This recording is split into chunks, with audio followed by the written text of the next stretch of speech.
With the rampant outbreak of COVID-19, many businesses, including bars and restaurants, have closed their doors for good. One restaurant to clear their last plate was Morton's the Steakhouse. Yeah, it's called Morton's the Steakhouse, not to be confused with Morty, the cartoon boy who I'm pretty sure gets molested by his scientist friend. Was Rochester the right fit for Morton's in the first place? We're talking about a $100 per person dinner in a $5.99 garbage plate town. Every restaurant in Rochester has their own version of the plate, including Morton's. The Money Plate was unique with bacon from a Wegmans piggy bank, which, by the way, is an actual pig nicknamed Coke, with a side of grass from a Pittsford lawn topped with Canandaigua Lake water. Delicious. It's tough to think of the clientele who would fancy a place like Morton's.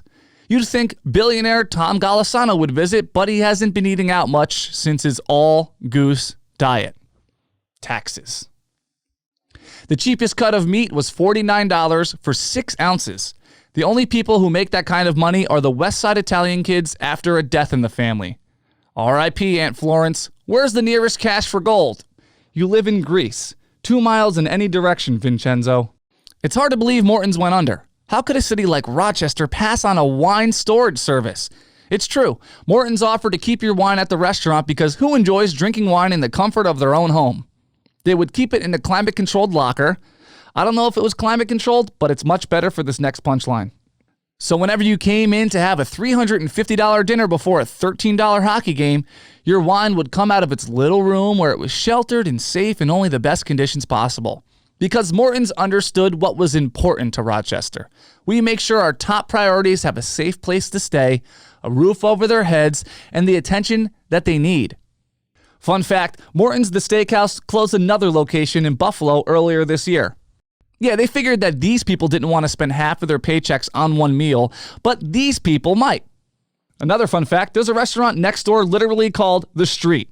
And now they stand alone while their neighbors pack up their gold-plated suitcases and try their luck in Syracuse. With all of that said, there's good news for the foodies here in the ROC. Even though Morton's has vacated its 4 walls faster than Rochester's excitement for photonics, remember that? A new tenant is headed for the boil on Rochester's downtown ass. Would that make Parcel 5 the butthole?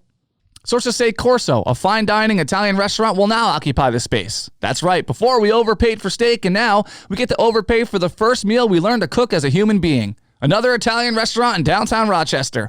Perfect for when you see your ex in the other 11, forcing you to never visit them again. So as we take Morton's unemployed valet workers out back and give them the old Jim Tan, we could finally admit that Rochester is less of a Morton steak town and more of a Marty's meats town. We wish good luck to Corso as they try to reinvent the cheese wheel, and I say we give them a chance. Order your wine, try their appetizers, and if all else fails, you walk on next door and dine like a true Rochesterian, eating a plate of garbage in the street.